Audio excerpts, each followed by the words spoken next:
오늘 우리에게 주시는 하나님의 말씀은 사도행전 10장 44절부터 48절까지 말씀이 되겠습니다.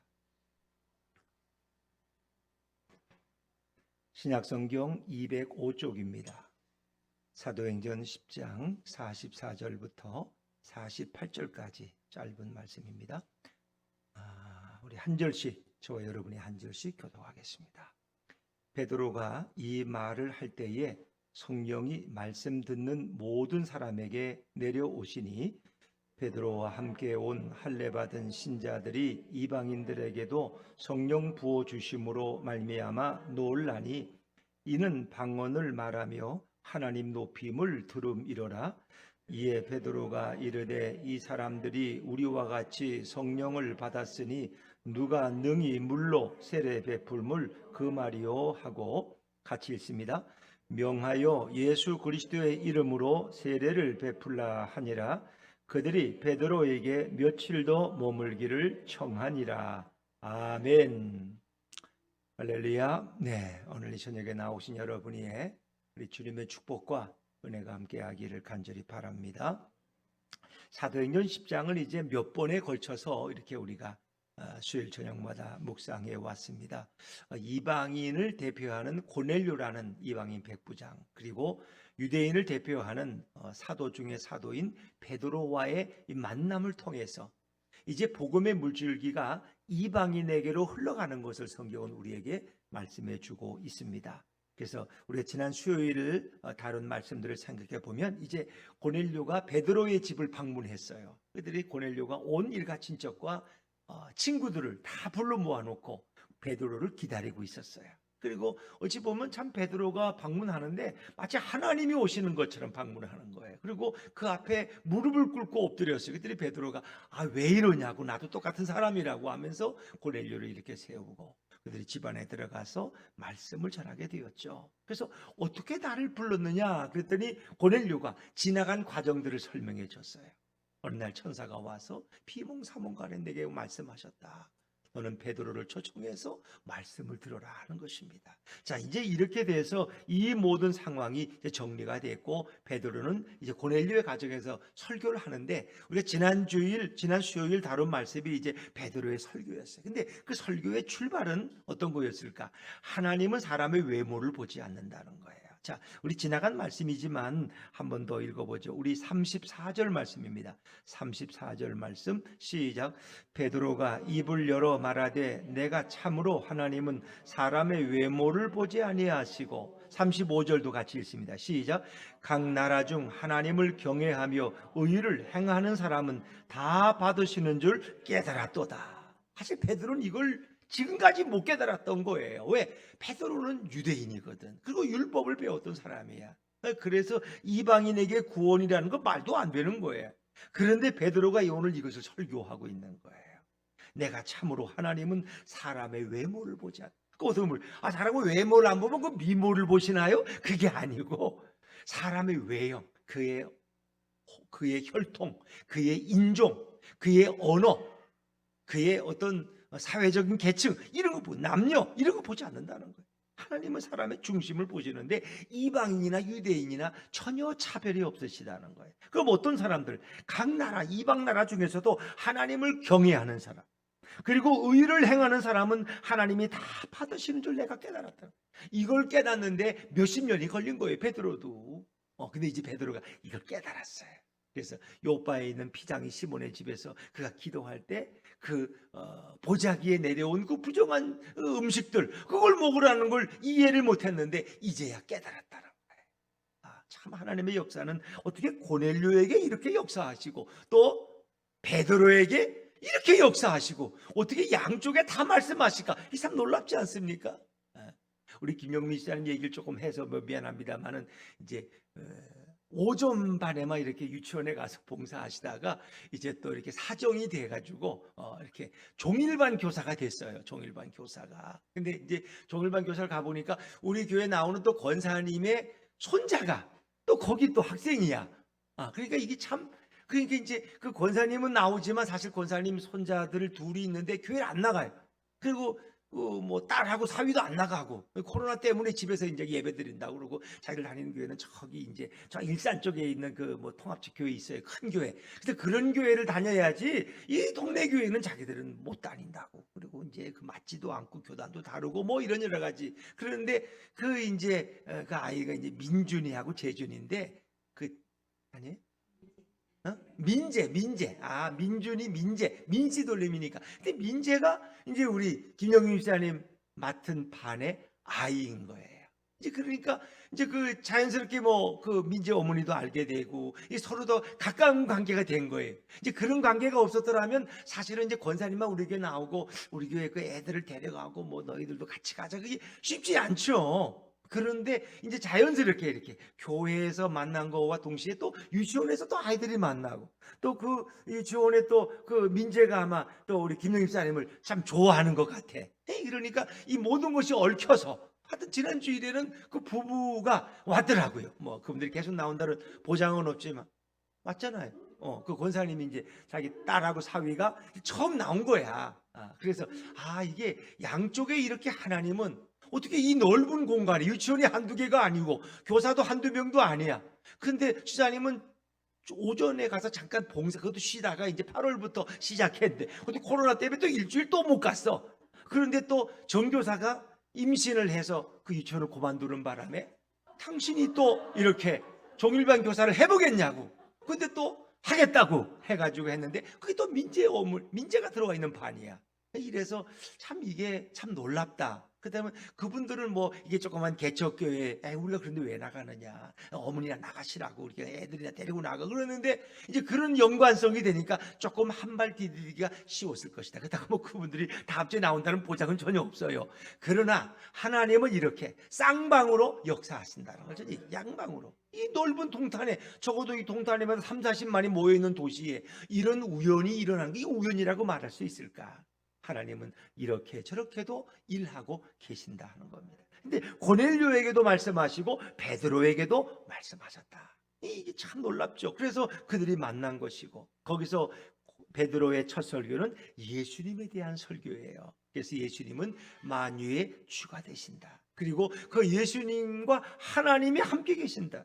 그리고 예수님은 죽었으나 다시 살아나셨다. 그리고 그분은 살아나셔서 산자와 죽은 자의 재판장이 되신다. 그리고 그 예수님을 통해서 인류의 죄가 용서받는 길이 활짝 열렸다. 이제 우리의 구원은 오직 예수 그리스도를 통해서만 구원이 주어졌다. 이게 베드로의 설교야. 설교. 그러니까 베드로 이거 예수님을 설교한 거예요. 이거 설교의 영원한 주제는 역시 예수 그리스도예요. 왜 예수 그리스도가 없이는 성경은 뭘 다른 얘기 가지고 있는 어떤 윤리나 철학이나 사상을 얘기하는 것이 아니라 우리의 구원자이신 하나님의 아들이시고 메시아이신 예수님을 설교하고 있는 것이다. 자, 그래서 오늘 이렇게 베드로가 예수님에 관해서 설교하는데 거기에 놀라운 일이 일어났다는 거예요. 아니 한 번도 예배드리지 않았던 그 가정에 그리고 이방인 로마의 백부장인 고넬료의 가정에 어떤 일이 일어났을까? 자, 우리 44절 말씀을 돌아가서 한번 다시 읽어보세요. 44절입니다. 시작. 베드로가 이 말을 할 때에 성령이 말씀 듣는 모든 사람에게 내려오시니 아멘. 자, 베드로가 이 설교를 할 때에 성령이 말씀 듣는 모든 사람에게 임하였다. 성령이 임했다. 참 놀라운 일입니다. 성령이 임했다는 것은 그 가운데 놀라운 변화가 시작되었다. 하나님의 역사가 시작되었다는 것입니다. 사실 베드로에게 이 성령의 강림은 굉장히 중요한 의미가 있죠.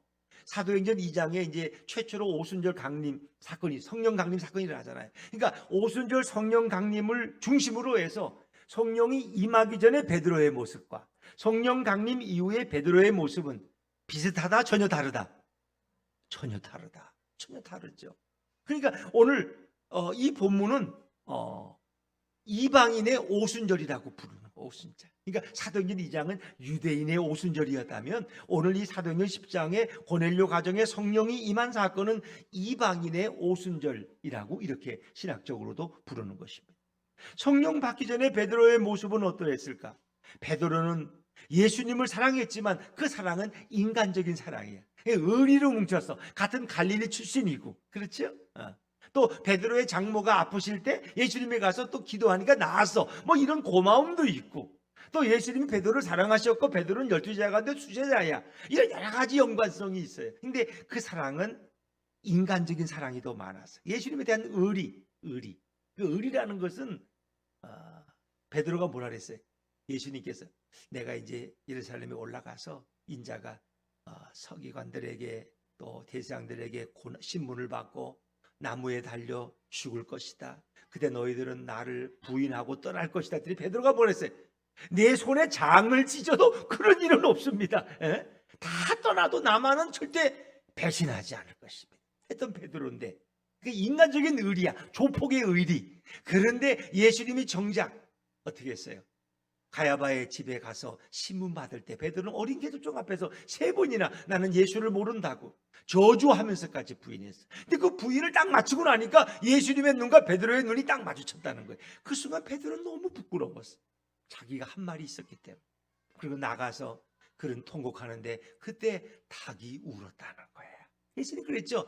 닭이 3번 울기 전에 너가 나를 부인할 것이다 모른다고. 그거 정확하게 이루어져. 네? 2번.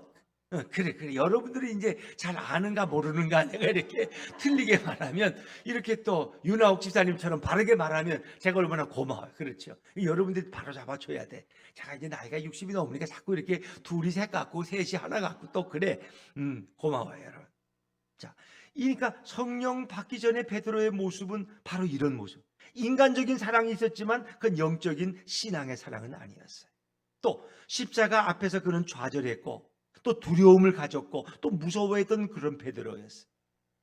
3번이나 예수님을 부인했던 그런 베드로. 그래서 너무 미안해가지고 이제 예수님 얼굴을 볼 수가 없어서 저 베다니 호숫가에 가서 고기 잡던 그런 베드로. 그러나 예수님은 베드로를 찾아오셨어요.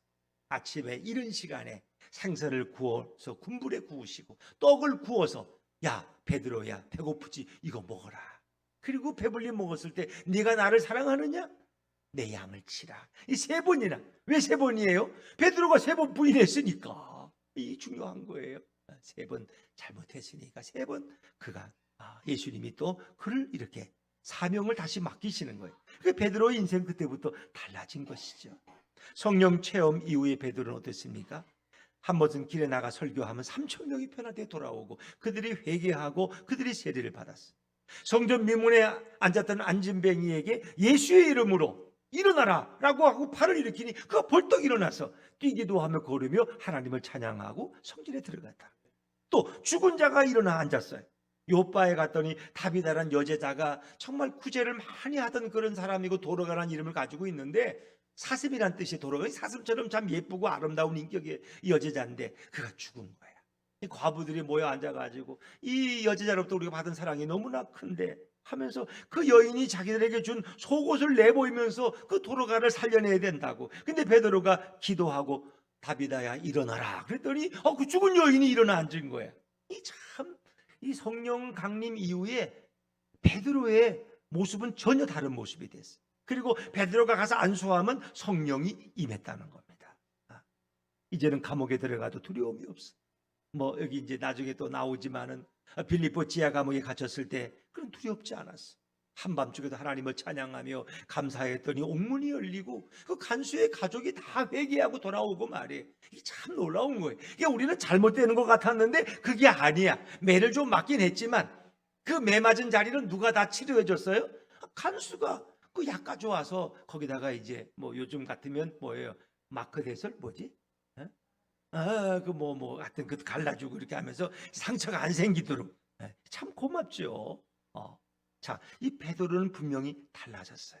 그리고 유대의 대제사장 앞에서도 너희 말 듣는 것이 옳으냐? 하나님 말씀 듣는 것이 옳으냐? 너희가 판단해봐라. 왜? 너희는 이제 나가서 예수의 이름으로 말하지 말라는 거야. 근데 베드로는 그렇게 할 수 없다는 거야. 베드로 요한은.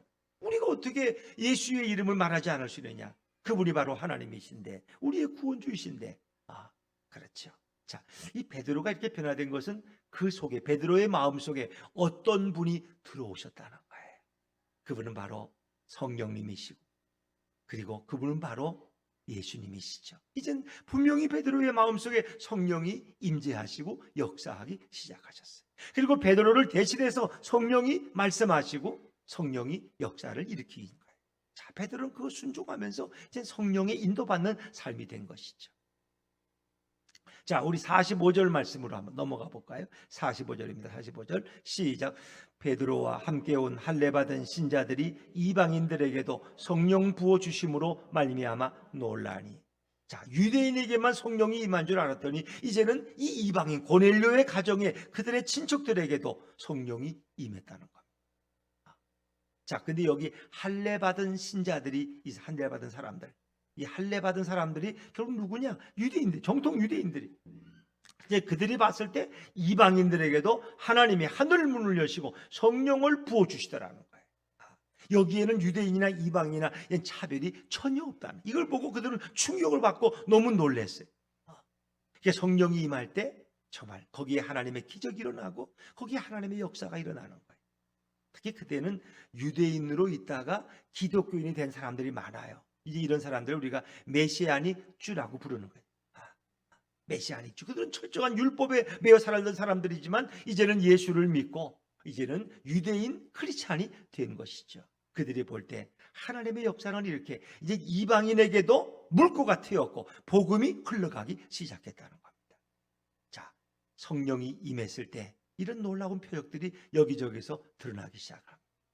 자, 여러분, 어찌 보면 우리의 신앙생활의 전부는 다 성령의 역사 가운데 있다는 걸 여러분 믿으시기를 바랍니다.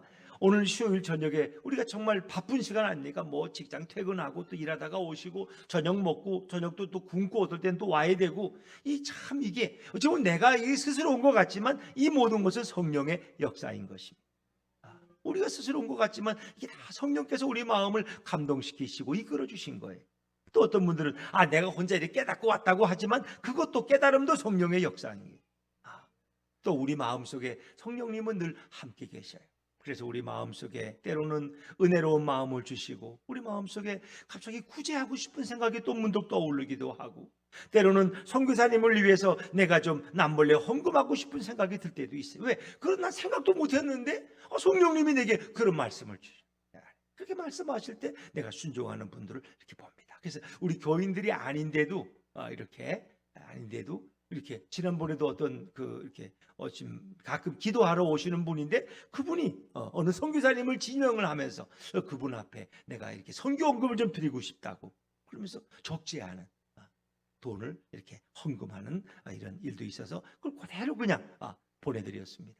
물론 일단 교회 이제 헌금의 수입은 잡지만 그것은 목적 헌금이기 때문에 그 선교사님에게 그대로 이제 설명을 하고 그랬어요. 아주 그분이 줄을 달아서 이거는 선교비로 사역하는 데 쓰지 마시고 선교사님 가정이 자꾸 생각나더라고요. 그러니까 가족들을 위해 쓰시라는 거야. 그거는. 그래서 자기가 지정을 해서 내가 그렇게 말씀드렸더니 그 선교사님이 그럼 다른 계좌로 달라고 편안하게. 그래서 그 집에 자녀들도 있고 또 치료받을 일도 있으니까 그 일을 위해서 아마 이분이 기도하는데 하나님이 그 선교사님의 필요를 아시고 치료비가 필요하니까 그걸 위해서 쓰도록 그렇게 꽤 많은 돈을 헌금한 그런 일도 있어요. 자, 이 모든 것이 성령의 역사예요.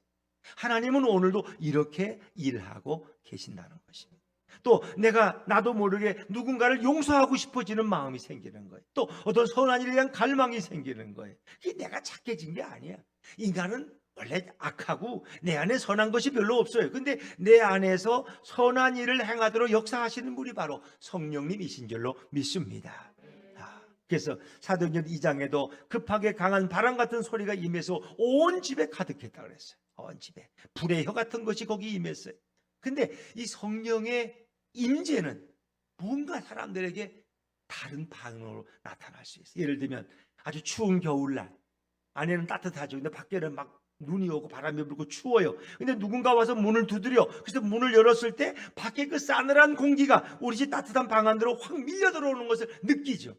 그러니까 어찌 보면 어떤 성령의 임재가 내 안에 그렇게 느껴질 때가 있다는 것입니다. 내 안에 뭔가 내 안에 든든한, 내 안에 뭔가 따스한 누군가가 나를 만져주심을 경험할 때가 있어요. 내가 혼자가 아니라 내 안에 누가 계시다는 그런 느낌이 내 안에 찾아올 때가 있어요. 어떤 분이 내 마음에 가득 차 있음이 내게 느껴질 때가 있어요. 어떤 분이 이 교회에 가득 차게 임재해 계신다는 느낌을 써요. 요즘 이렇게 찬양할 때 예배 시작하고 이렇게 첫 찬양 부를 때 특히 이제 뭐 임재 찬양 부를 때 늘 이렇게 전에 못 느끼던 걸 조금 느낀 적이 있어요. 물론 뭐 이렇게 찬양할 때 열심히 하는 분들도 이렇게 많이 계시지만 뭔가 그 뭐 예배당이 꽉 찬 것도 아니고 뭐 그런데 하여튼 그 찬양이 예배당 안에 가득 찬다는 느낌을 받는 거예요. 이 찬양 가운데 성령님이 역사하시고 임재하시는구나. 찬양 가운데 임재하시는 성령님. 그래서 뭔가 그 찬양이 누구 한두 사람 목소리 큰 사람 한두 사람의 찬양이 아니라 우리 모두의 뭔가 이 예배당 안에 찬양이 가득 찬 그런 느낌. 그래서 저는 그럴 때마다 우리 주님이 이 예배 가운데 함께 계시는구나. 함께 계시는구나. 그래서 어떨 때는 이제 우리 교인들 뭐 그렇지만 이렇게 일찍 오는 분들도 있지만 또 이렇게 이제 주일날 특히 주일날 이렇게 보면은 조금 이렇게 하여튼 전도사님이 찬양인도 하는데 한 5분 전이 돼도 이렇게 뭐 자리가 이렇게 많이 비고 몇 분 안 앉아 있어.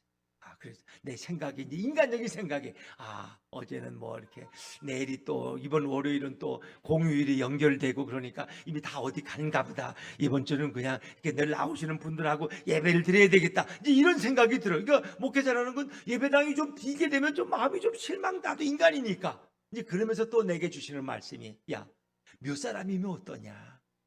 내가 너와 함께 있는데 내가 오늘 예배 가운데 있는데 왜 사람의 숫자를 세고 있느냐. 또 그런 음성이 들어요. 맞습니다 주님. 2명이면 어떻고 6명이면 어떻고 7명이면 어떻습니까? 이제 그런 마음이 들어요. 10명이면 어떻고. 그래서 이제 그렇게 기도하고 이렇게 올라와서 또 이제 묵상 기도하고 나면 또 그 언제 또 보내주셨는지 또 와서 자기 자리다 차지해서 이제 앉아 계시는 걸 보면서 참 우리는 별로 불필요한 걱정을 할 때가 많구나. 걱정을 할. 이제는 어느 정도 성숙되어서 뭐 공휴일이 앞뒤에 껴도 별로 거기에 영향을 받지 않는 이제 전에 같은 그런 일.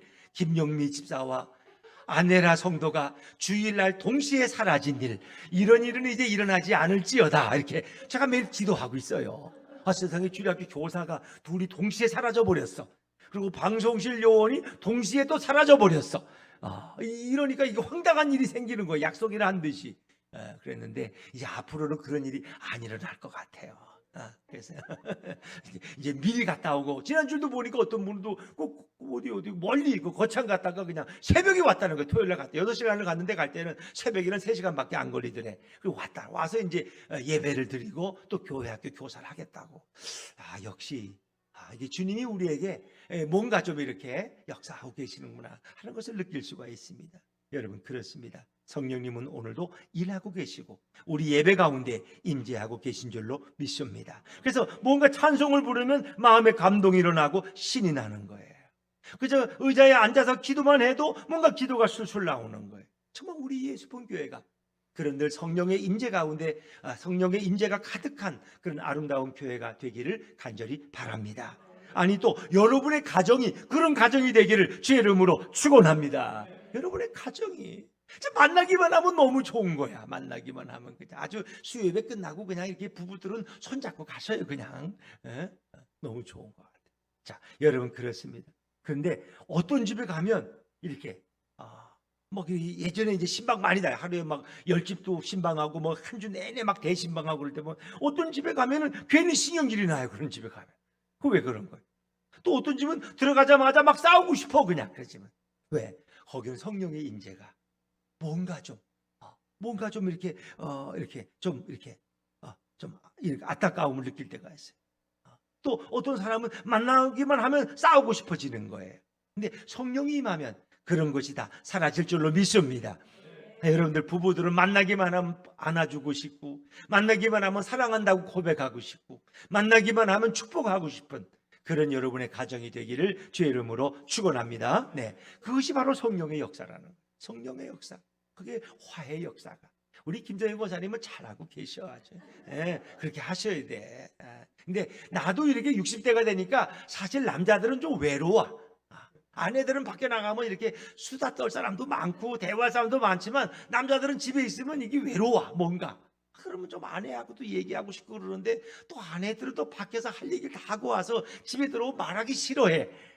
그리고 남편들은 외로움을 타는 거야. 그러니까 우리 늘 성령님이 내 안에 역사하실 때 우리는 뭔가 따뜻한 마음을 서로 누리는 것이 좋다. 그래서 우리의 가정들이 변화되고 우리 가정들이 성령으로 가득 찰 때 정말 그것이 예수의 향기가 될 줄로 믿습니다. 아마 고넬료의 가정에 성령이 임하니까 이제 고넬료의 가정에도 온화한 분위기가, 거기에 사랑의 향기가 흘러나면 그 주변의 사람들에게 그 소식이 전해질 것입니다. 자, 우리 46절 말씀으로 넘어가 볼까요? 46절 시작. 이는 방언을 말하며, 아멘. 방언을 말하며 하나님 높임을 드는. 그러니까 성령의 역사가 가진 여러 가지가 있는데 그중에 대표적인 두 가지가 소개돼요. 첫째는 방언을 하기 시작했다는 거예요. 방언은 아름답고 귀한 것입니다. 그래서 이렇게 오래 예수 믿은 분들보다는 오히려 교회 나온 지 얼마 안 되는 분들이 교회에서 부흥회하고 또 어떤 뭐 기도원 집회 갔다가 방언을 받는 경우들이 많아요. 좋은 거, 아름다운 겁니다. 그것은 정말 성령의 나타남, 성령의 표징을 내가 몸으로 체험하는 것입니다. 그리고 또 내가 기도가 부족할 때 방언을 받으면 그 기도에 큰 힘이 되는 것이죠. 그래서 방언은 아름다운 성령의 선물이고 은사다. 굳이 방언을 이렇게 땅속에 묻어둘 필요가 없어요. 그것을 활용하셔서, 물론 그것이 다른 사람에게 또 같이 기도할 때는 다른 사람에게 좀 이렇게 방해가 될 수도 있지만, 가능하면 혼자 있을 때 또 방언으로 기도하면 얼마나 좋습니까? 은혜가 충만하고, 또 방언을 열심으로 기도하면 하나님께서 또 그것을 통변할 수 있는 그런 또 은혜까지도 부어주셔서 내가 방언으로 기도하지만 그 뜻이 무엇인지 성령께서 또 깨닫게 하시는 은혜도 주신다는 것입니다.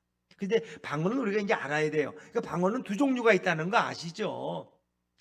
엄격히 말하면 세 가지고 보통 말하면 두 가지인데, 이게 사도행전 2장에 나오는 방언은 사투리예요. 방언이라는 말은 사전에 보면 사투리야.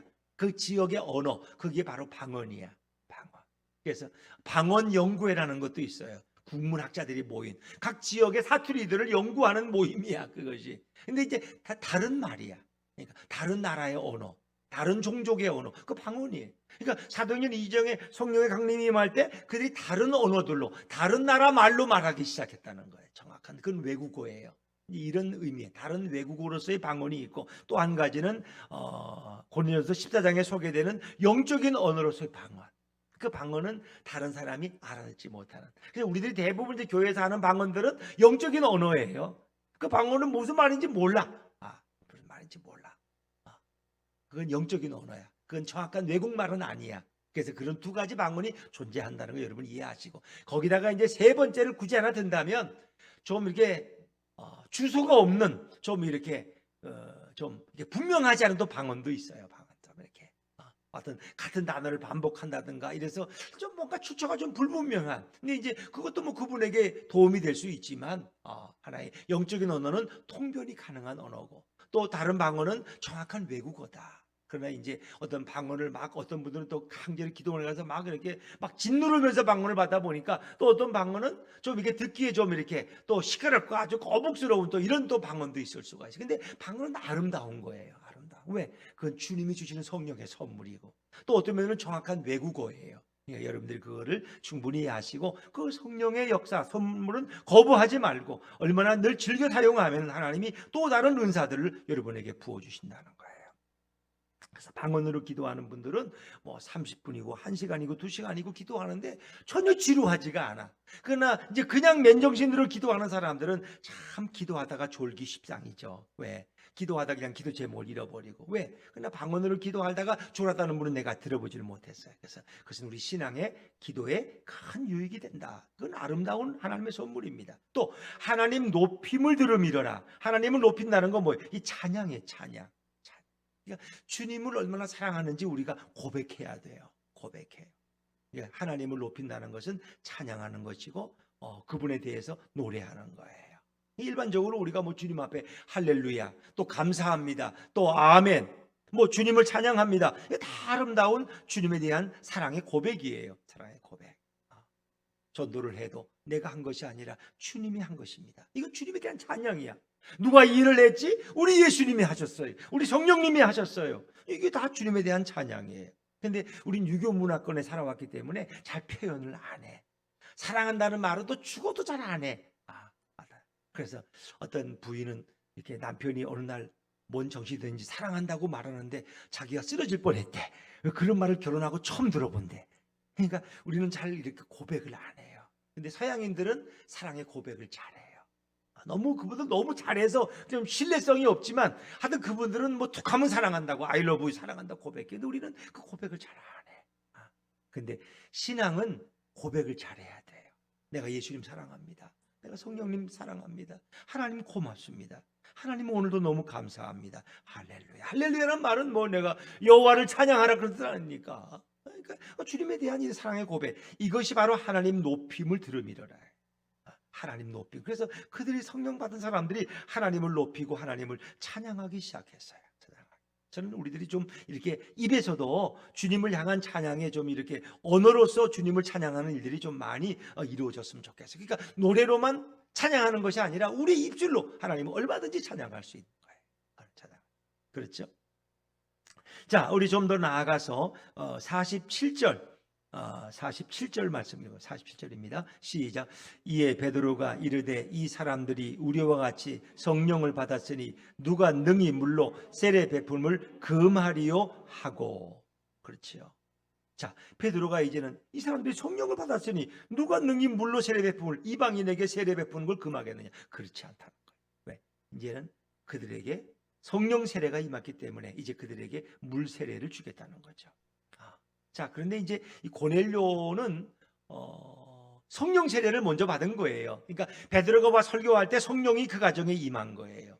그리고 나서 이제 요한의 세례라고 하는 물 세례를 두 번째 받게 되는 걸 이렇게 여러분 이해하시면 돼요. 근데 성경에는 어느 때는 물 세례가 먼저 오기도 하고 어느 때는 성령 세례가 먼저 오기도 해요. 근데 그거는 별로 뭐 그렇게 중요하지 않아요. 또 빌립 집사가 사마리아 도성에 가서 복음을 전하고 거기 성령의 역사가 임해요. 그리고 이제 길을 가다가 마차를 탄 에디오피아 내시 간다게를 만나죠. 그리고 그가 이해를 못하는 이사야서를 그가 풀어줘요. 설명해줘요. 그리고 이제 그 은혜를 받았죠. 가다가 보니까 물이 있어요. 그래서 보라 물이 있으니 세례받음이 무슨 거리낌이 있느냐. 거기서 세례를 왜 그에게 성령이 임했거든. 그들이 그에게 물 세례를 주었다는 기사가 있어요. 그래서 물 세례는 누구든지 예수를 믿고 회개하는 사람에게 그리고 그가 예수를 믿고 구원을 받았을 때 그에게 물 세례가 임하는 거예요. 물 세례. 물 세례는 제한이 없어요. 누구든지 예수를 믿고 구원받은 자에게는 물 세례를 줄 수 있는 거예요. 그리고 예수님도 세례를 받으셨죠. 예수님은 사실은 죄가 없기 때문에 회개할 필요가 없고 세례 받을 이유가 없어요. 그러나 예수께서는 세례 요한에 가서 강청을 하셔요. 내가 당신에게 어찌 세례를 주리이까? 세례 요한은 그분이 메시아이고 하나님인 걸 아시죠. 그런데 예수께서 뭐라 했어요? 내가 너에게 세례를 받음으로 모든 의를 이룬다. 하나님의 뜻을 이루기 위해서 너는 나에게 세례를 주고 나는 너에게 세례를 받겠다는 것입니다. 그래서 예수님이 세례 받고 올라올 때 성령이 비둘기같이 임하고 그리고 하늘에서 하나님의 음성이 들려오죠. 저는 내가 사랑하는 아들이라. 너희는 그의 말을 들으라 하는 말씀이 들려오죠. 예수님도 세례의 모범이 되셨어요. 모든 그리스도인은 다 물세례를 받아야 할 줄로 믿습니다. 그것은 바로 그가 구원받았다는 증언이고 하나님의 자녀가 되었다는 증거죠. 그리고 그리스도의 몸의 지체가 되었다는 것을 의미하는 것이죠.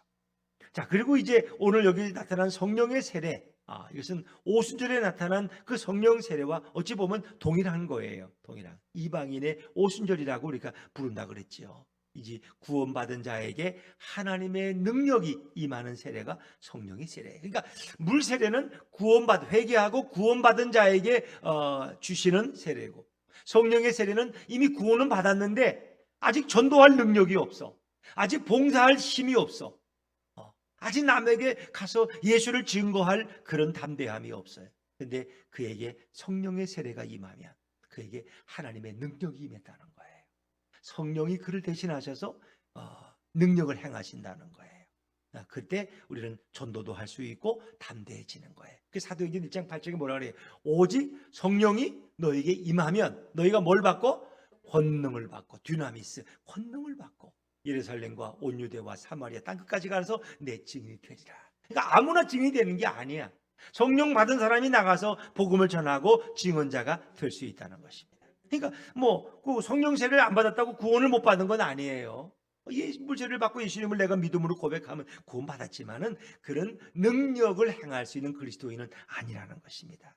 아직도 그런 두려움에 빠질 수 있고 담대하지 못할 수 있어요. 쉽게 절망에 빠질 수 있어요. 그런데 그에게 성령의 세례가 임하면 어떻게 해요? 그런 강하고 담대해서 어떤 것도 두려워하지 않고 예수 그리스도의 생명의 복음, 피 묻은 복음을 힘있게 증거할 수 있는 것이죠. 자, 그렇습니다. 그래서 이제 성령의 세례가 그들에게 임했고 그 다음에 그들에게 예수의 이름으로 물 세례를 베푼다. 자, 48절 말씀 다시 한번 읽으면 48절입니다. 시작. 명하여 예수 그리스도의 이름으로 세례를 베풀라 하니라. 그들이 베드로에게 며칠 더 머무기를 청하니라. 아멘. 그래서 물 세례도 누구의 이름으로 받아요? 예수 그리스도의 이름으로. 성령의 세례도 누구의 이름으로? 예수 그리스도의 이름으로. 예수 그리스도의 이름으로. 모든 세례는 다 예수님의 이름으로 임하는 거예요. 자, 그래서 이제 물 세례와 성령 세례가 그들에게 다 이렇게 임했고, 그리고 이제 그들은 정말 새로운 하나님의 백성으로서 인침을 받고, 그리고 능력 있는 그리스도인으로서 이방인들이지만 이제 고넬료의 가족들과 그러니까 친지들은 이방인에게 복음을 증거하는 일을 아름답게 감당할 수 있었습니다. 사랑하는 여러분, 오늘도 예수님께서는 우리가 구원받는 것만이 아니라 이 땅에서 능력 있는 크리스찬이 되기를 원하시는 줄로 믿습니다. 그리고 우리의 가정이 천국 같은 가정이 되기를 원하는 거예요. 근데 그러기 위해서는 성령의 세례가 필요한 거예요. 그래서 우리는 최초에 임하는 성령의 강림을 성령의 세례라고 부르고 그 다음에 그 성령이 늘 충만한 것을 성령 충만이라 그러죠. 그러니까 술 취하지 말고 성령의 충만을 구하라. 그래서 날마다 우리의 기도는 성령 충만하게 해달라고. 성령 충만하게 해달라고.